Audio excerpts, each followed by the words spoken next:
শতরূপা বড় স্কুলে পড়াশোনা করত। শতরূপা যে স্কুলে পড়তো সেই স্কুলে ওর একটা বান্ধবী ছিল। ওর নাম ছিল রূপসা। রূপসা শতরূপাকে অনেক ভালোবাসতো। ওরা দুজন একসাথে স্কুলে যেত, একসঙ্গে খেলাধুলা করত এবং ওরা একসাথেই বসতো। একদিন শতরূপাদের স্কুলে ওদের ম্যাডাম এসে বলে, শোনো বাচ্চারা, তোমাদের জন্য একটা প্রতিযোগিতার আয়োজন করা হয়েছে। আমি জানি আমাদের মধ্যে তোমরা সবাই অনেক ভালো নাচ পারো, তাই তোমাদের জন্য একটা নাচের প্রতিযোগিতার আয়োজন করা হয়েছে।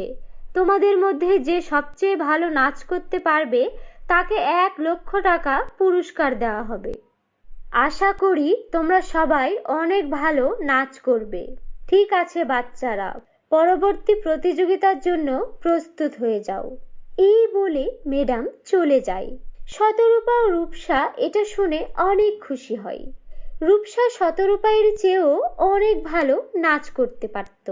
শতরূপা বলে, রূপসা, তুই তো অনেক ভালো নাচ পারিস। আমার বিশ্বাস এই প্রতিযোগিতায় তুই ফার্স্ট হবি। হ্যাঁ, আমি অনেক ভালো নাচ পারি, কিন্তু আমার তো তেমন সুন্দর কোনো ড্রেস নেই। আমি কি করে নাচ করব? আরে তুই চিন্তা করিস না, তুই তো জানিস আমি আমার মামার বাড়িতে থাকি। আমার মামাদের অনেক টাকা আছে। আমি মামাকে বলে তোর জন্য একটা ড্রেস এনে দেব। ঠিক আছে, তুই আমার সবচেয়ে ভালো বন্ধু শতরূপা। শতরূপা ও রূপসা কথা বলছিল, তখনই পাশ থেকে মিতু নামের একটা মেয়ে ওদের কথা শুনছিল। আচ্ছা, শতরূপার মহান হওয়ার খুব ইচ্ছে, তাই না? নিজে তো থাকে মামার বাড়ি। কেন রে, তুই প্রতিযোগিতায় নাম দে। এসেছে রূপসা ফার্স্ট হবে, হওয়াচ্ছি তোদের ফার্স্ট। আমি হব নাচে ফার্স্ট। আর এই রূপসাকে তো আমি কিছুতেই প্রথম হতে দেব না। আমি আমার ভাইকে বলে রূপসার একটা ব্যবস্থা করব, তারা। এরপর মিতু ওর বাসায় যায় আর ওর ভাইকে বলে, ভাইয়া ভাইয়া, আমাদের স্কুলে একটা নাচের প্রতিযোগিতা আছে। আমি সেই প্রতিযোগিতায় নাম লেখাতে চাই, কিন্তু আমাদের কাছে যে রূপসা আছে ও নাকি প্রতিযোগিতায় অংশ নেবে। আর হ্যাঁ, সত্যি অনেক ভালো নাচে। ও নাচলে তো আমি প্রতিযোগিতায় জিততেই পারবো না। তুমি একটা কাজ করো, তোমার বন্ধুদেরকে সাথে নিয়ে রাস্তায় রূপসাকে আটকে ওর পাটা ভেঙে দাও, যেন ও একদমই নাচতে না পারে। আচ্ছা বোন, কোনো ব্যাপার নয়। তুই তো জানিস আমার বন্ধুরা মারামারিতে অনেক এক্সপার্ট। এই রূপসার পা আমরা আজই ভেঙে দেব। মিতু অনেক খুশি হয়। তারপর মিতুর ভাই যখন ওদের ক্লাস শেষ হয়, রাস্তায় অপেক্ষা করতে থাকে। সে শতরূপা ও রূপসার আসার পথে রূপসাকে পথ আটকায়। তারপর রূপসার পায়ে একটা লাঠি দিয়ে অনেক জোরে আঘাত করে, যার কারণে রূপসার পা ভেঙে যায় আর অনেক রক্ত পড়তে শুরু করে। শতরূপা অনেক থামানোর চেষ্টা করে, কিন্তু ওরা কারো কথাই শোনে না। এভাবে রূপসার পা ভেঙে দিয়ে মিতুর ভাই সেখান থেকে চলে যায়। এরপর শতরূপা তাড়াতাড়ি করে রূপসাকে হাসপাতালে ভর্তি করে। রূপসা ছিল অনাথ মেয়ে। রূপসার বাবা মা কেউ ছিল না। রূপসা ওর বুড়ো দাদির সঙ্গে বাস করত। এই খবর পেয়ে ওই বৃদ্ধ দাদি চলে আসে। আরে আমার নাতনিটার এই অবস্থা কি করে হলো? এবার এই পা নিয়ে মেয়েটা কি করবে? দাদি, আমি অনেক চেষ্টা করেছি রূপসাকে বাঁচানোর, কিন্তু কোথা থেকে কতগুলো ছেলে এসে রূপসার পা ভেঙে দিয়ে গেছে। আমি ওকে বাঁচাতে পারিনি। কি আর করবে, মেয়েটারও পুরা কপাল। বাবা মা কেউ নেই। আমি মানুষের বাড়িতে কাজ করে আমাদের সংসার চালাই। এই পা ভাঙা মেয়েকে আমি এখন কিভাবে দেখে রাখবো? দিদি, আপনি চিন্তা করবেন না, আমি আমার মামা বাড়িতে কথা বলে ওর চিকিৎসার ব্যবস্থা করব। এরপর শতরূপা ওর বাসায় চলে আসে আর ওর মাকে রূপসার সম্পর্কে সবকিছু খুলে বলে। মা, জানো আমার বান্ধবী রূপসাকে কতগুলো ছেলে এসে ওর পা ভেঙে দিয়ে গেছে। এখন রূপসা বেচারি তো উঠে দাঁড়াতেও পারে না। ওর চিকিৎসার জন্য কিছু টাকার প্রয়োজন। তুমি মামাদের বলো না কিছু টাকা দিতে, যেন ওর চিকিৎসাটা হয়ে যায়। ঠিক আছে, আমি তোর মামাকে বলবো যেন রূপসার চিকিৎসার জন্য টাকা দিয়ে দেয়। কিন্তু মা, চিকিৎসা হলেও তো ওর সামনে একটা প্রতিযোগিতা আছে, নাচের প্রতিযোগিতা। তুমি তো জানো ওদের পরিবারের অবস্থা কত খারাপ। এই প্রতিযোগিতায়ও জিততে পারলে 1,00,000 টাকা পুরস্কার পেত, কিন্তু ও তো এখন নাচতেই পারবে না। মা, আমার মেয়েটা কত লক্ষ্মী, নিজের বান্ধবীর জন্য কেউ এত করে। আর তুমিও তো ভালো নাচ করতে পারো, তুমি প্রতিযোগিতায় অংশ নিচ্ছ না কেন? না মা, রূপসাদের টাকার খুব প্রয়োজন। আমাদের তো মামারা সাহায্য করে, কিন্তু আমি চাই রূপসাই যেন এই প্রতিযোগিতায় প্রথম হয়। ঠিক আছে, তোমার মন যেহেতু এত বড়, আমি তোমাকে একটা উপায় বলি। আমাদের গ্রামের পিছনে একটা কালো জঙ্গল আছে। আমি ছোটবেলায় সেই জঙ্গলে খেলা করতাম। সেখানে একটি পরী থাকে। সেই পরীর সোনা ও রূপার লিপস্টিকের নদী আছে। ওই লিপস্টিক যে লাগায় তার মনের ইচ্ছা পূরণ হয়ে যায়। তুমি এক কাজ করো, সেই জঙ্গলে চলে যাও। ওই পরী একমাত্র যাদের মন সুন্দর আর যারা অন্যর উপকার করতে চায় তাদেরকেই সাহায্য করে। ঠিক আছে মা, তোমাকে অনেক ধন্যবাদ। আমি এখনই যাচ্ছি ওই সোনা রূপার নদীর লিপস্টিকের পরীর কাছে। এরপর শতরূপা বেরিয়ে পড়ে সেই জঙ্গলের খোঁজে এবং সেই কালো জঙ্গলে পৌঁছেও যায়। তারপর যখনই পথ চলতে শুরু করে, শতরূপা দেখতে পায় সেখানে একটা সোনার আর একটি রূপার জাদুর লিপস্টিকের নদী রয়েছে। আরে, এই তো সোনা রূপার লিপস্টিকের নদী। পরী, আপনি কোথায়? আপনাকে আমার খুব প্রয়োজন। তখন সেখানে একটি পরী প্রকট হয়। এসো শতরূপা, তোমার অপেক্ষাই করছিলাম। তোমার মা আমাকে স্মরণ করেছিল আর বলেছিল তুমি এখানে অবশ্যই আসবে। আমি জানি তোমার মন অনেক সুন্দর। এই নাও সোনা ও রূপার জাদুর লিপস্টিক। এই লিপস্টিক তুমি তোমার ঠোঁটে পরে তোমার যা মনের ইচ্ছা তাই বলো। এরপর শতরূপা সেই সোনা রূপার লিপস্টিক নিয়ে রূপসা যে হাসপাতালে ভর্তি আছে সেখানে চলে যায়। রূপসা এদিকে হাসপাতালের বিছানায় শুয়ে কান্না করছিল। শতরূপাকে দেখে রূপসা বলে, শতরূপা, আমার সব শেষ হয়ে গেল। ভেবেছিলাম এই প্রতিযোগিতায় 1,00,000 টাকা পাবো, তাহলে আমার আর আমার দাদির জন্য জীবনটা একটু সহজ হতো, কিন্তু এখন তো কিছুই হবে না। কে বলেছে কিছু হবে না? দেখ আমি তোর জন্য কি এনেছি।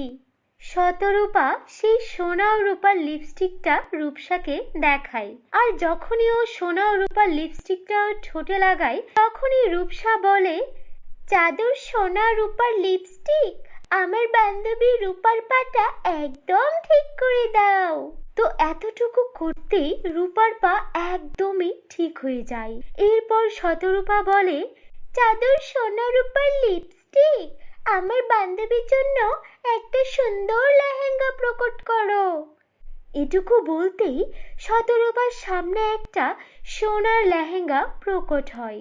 এসব দেখে রূপসা একদমই অবাক হয়ে যায়।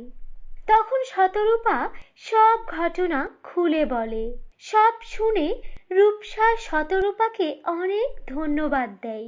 পরবর্তী দিন নাচের প্রতিযোগিতায় সেখানে মিতু নাচ করতে আসে এবং সে নিজের মতো নাচ করে। কিন্তু যখন রূপসা এসে নাচের প্রতিযোগিতায় নাচ করতে থাকে, ওর নাচ দেখে সবাই মুগ্ধ হয়ে যায় আর বিচারক রূপসাকে নাচের প্রতিযোগিতায় প্রথম ঘোষণা করে। আর সেই প্রতিযোগিতায় জয়ী হওয়ার জন্য রূপসাকে 1,00,000 টাকা পুরস্কার দেয়। রূপসা শতরূপাকে আর সেই পরীকে মন থেকে ধন্যবাদ জানায়। রূপসা ও শতরূপা দুই বান্ধবী সারা জীবন মিলেমিশে জীবন কাটাতে থাকে। তো বন্ধুরা, কেমন লাগলো তোমাদের আজকের এই গল্পটি? কমেন্ট করে জানিয়ে দিও। ভালো লাগলে লাইক করে দিও। আর তোমরা যদি আমাদের চ্যানেলে নতুন হয়ে থাকো, আমাদের চ্যানেলটিকে সাবস্ক্রাইব করে বেল আইকন অন করে দিও। ধন্যবাদ। এমনটা শোনার পর তারা দুই পরিবোন সেই ঘরের মধ্যে যায়। কিন্তু ঘরের মধ্যে যেতে না যেতেই হঠাৎ করে তাদের উপরে অনেক বড় একটা খাঁচা এসে পড়ে আর সঙ্গে সঙ্গে তাদের শরীর একটা দড়ি দিয়ে বাঁধা পড়ে যায়। কিছুক্ষণ পর সেই মহিলা আসে আর চোখের পলকে তার রূপ পরিবর্তন হয়ে যায়। সে খুব ভয়ঙ্কর একটা জাদুকর্ণীর রূপ নেয়।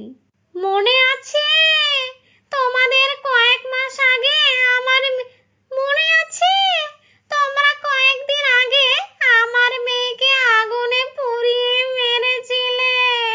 এর কারণে আমি তোমাদেরকে এখানে নিয়ে এসেছি।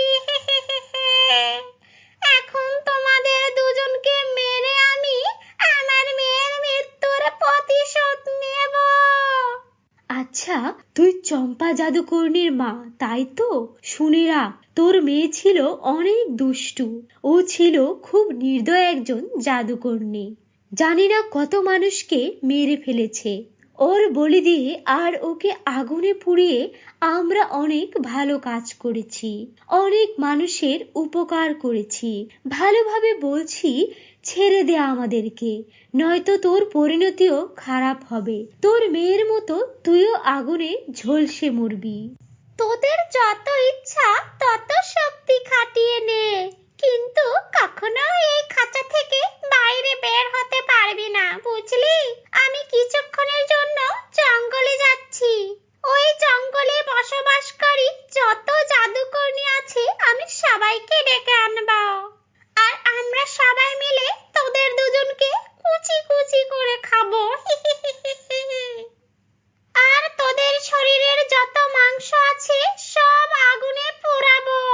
এমনটা বলে হিমা জাদুকর্ণী সেখান থেকে চলে যায়।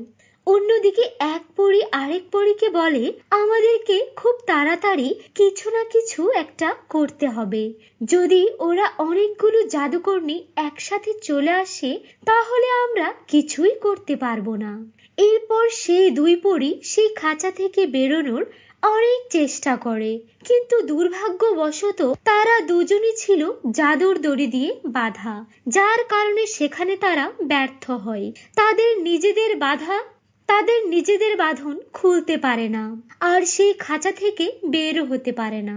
কিছুক্ষণ পর অনিমা নামের একটা মেয়ে নিজের মাথাতে কিছু কাঠের টুকরো নিয়ে সেই বাড়ির পাশ দিয়ে যাচ্ছিল। তখন হঠাৎ করে সে দুজন পরীর চিৎকারের শব্দ শুনতে পায়। সে অনেক কৌতূহলী হয় এবং সে দ্রুত সেই বাড়ির ভিতরে প্রবেশ করে। আর নিজের চোখের সামনে দুইজন পরীকে এভাবে একটা খাঁচার মধ্যে বন্দি দেখতে পেয়ে অনিমার চোখ একদম ছানা বড়া হয়ে যায়। ও মেয়ে, শোনো, আমি একটি দুষ্ট জাদুকর্ণী আমাদেরকে এই খাঁচার মধ্যে বন্দি করে রেখেছে। জাদুকর্ণী আমাদেরকে মেরে আমাদেরকে বলি দিতে চাই। প্লিজ তুমি একটু দয়া করো, তুমি তাড়াতাড়ি আমাদেরকে এই খাঁচা থেকে বাইরে বের করে দাও। আর হ্যাঁ, আমাদের সোনার চুল রয়েছে, আর এটা কোনো সাধারণ চুল নয়, এটা জাদুর চুল। তুমি এক কাজ করো, আমাদের চুলগুলো কেটে নাও এবং এই চুলগুলো দিয়ে একটা বিনুনি তৈরি করো, আর সেই বিনুনি নিজের মাথার সঙ্গে লাগিয়ে নাও। তাহলে আমাদের সকল জাদু শক্তি তোমার শরীরে চলে যাবে। এমনটা শুনে অনিমা একটা ছোট কাঁচির ব্যবস্থা করে এবং সেই কাঁচি দিয়ে সেই দুই পরীর চুলগুলো কেটে নেয় এবং সেগুলো এক জায়গায় করতে শুরু করে। এরপর অনিমা তাদের দুজনের চুলগুলো কেটে অনেক বড় একটা বিনুনি তৈরি করে। এরপর অনিমা সেই চুলগুলো নিজের চুলের সঙ্গে জোড়া লাগিয়ে নেয়। কিছুক্ষণের মধ্যে অনিমার শরীরেও অনেক জাদুশক্তি চলে আসে। এখন আমি তোমাদের দুজনকে খুব সহজেই এই বন্দি দশা থেকে মুক্তি করে দেব। তোমরা ভেবো না পরি, ভয় পেও না। এমনটা বলার পর অনিমা সেই খাঁচাটিকে ভাঙার জন্য সামনে এগোয়, কিন্তু তখন হঠাৎ করেই সেই দুষ্ট জাদুকর্ণী তার সঙ্গে আরো 5টি জাদুকর্ণীকে সঙ্গে নিয়ে হাজির হয়ে যায়। আরে এটা কি? এই মেয়ে তো পরীদেরকে বাইরে বের করার চেষ্টা করছে। শোন মেয়ে, তুই এখানে এসে অনেক বড় ভুল করেছিস। এখন আমরা তো তোকে আর জীবিত ছাড়বো না। চলো সবাই, চলো সবাই মিলে মেয়েটাকে মেরে ফেলবো।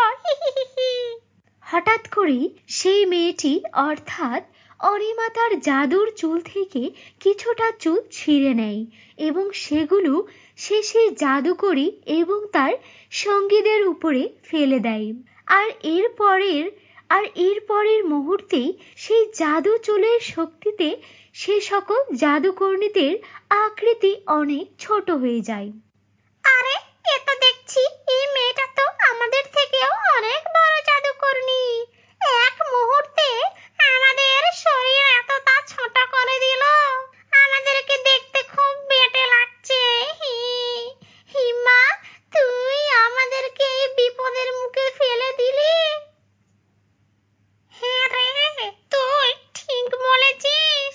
এই হিমার কথা মেনে নেওয়া আমাদের একদমই উচিত হয়নি। আরে চল চল, সবাই কি দেখছিস?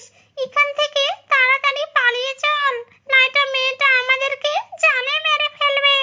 কিন্তু ঠিক তখনই অনিমা সেই জাদুকর্ণী এবং তার সঙ্গীদেরকে ধরে নেয় আর তাদের হাত ধরে এক একটা হাত সেই বাড়ির বাইরে একটা গাছের সাথে বেঁধে তাদেরকে সেই গাছের সঙ্গে ঝুলিয়ে দেয়।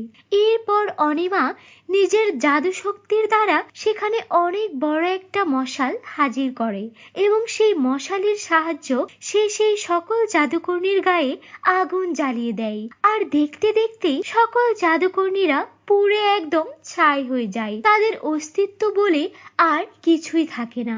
এরপর অনিমা সেই বন্দি দশা থেকে দুই পরীকে মুক্তি করে। তাদের কারণে, তোমার কারণে আমাদের দুই বোনের জীবন বেঁচেছে।